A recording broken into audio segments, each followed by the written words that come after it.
That's immigration that involves seeking better employment or economic status. Education or retirement immigration occurs when a student is searching for a better education system or a retiree is seeking to spend their later years in a different country than the country of their origin. A very large section of immigrants make up those emigrating to escape persecution. Most refugees seeking asylum from oppression fall into this category, and the final category for immigrants falls into the personal reasons column. Moving for relationships such as partners or family, all the way to moving to escape criminal justice, all fall into this group. After we discuss each group, we'll move on to the economic and social changes that immigration entails, and the beliefs surrounding these effects. An economic immigrant is an individual who emigrates to seek employment opportunities and an improved quality of life. These are not to be confused with refugees, but are from stable countries, but emigrate for the sole reason of work.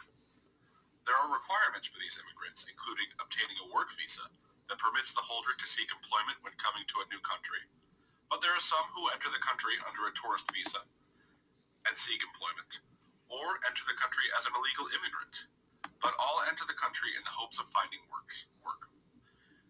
Many of the economic immigrants proceed to send funds to their country of origin. These remittances, as they're commonly called, were estimated by the World Bank to be approximately $582 billion in 2015, $432 billion of which went to developing countries. A subcategory of economic immigration is mandatory immigration, when a job demands immigration, such as for diplomatic work or religious missionaries, employees of transnational corporations, or other non-governmental organizations. However, unlike those immigrating without the promise of a job already in place, these workers' conditions of employment are typically equal to or better than those applying in the host country for similar work. Next, we'll tackle the immigration reasons for education and retirement. The education systems have been at most minorly affected by immigration. Studies performed in the United Kingdom, Holland, Austria, and North Carolina in the U.S.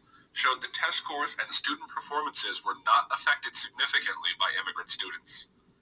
Retirement immigration also has very little effect, as the retirees will not enter the workforce, but instead want to retire to a better climate with possibly a lower cost of living, such as British retirees settling in Spain and France, or Canadian retirees settling in Florida and Texas.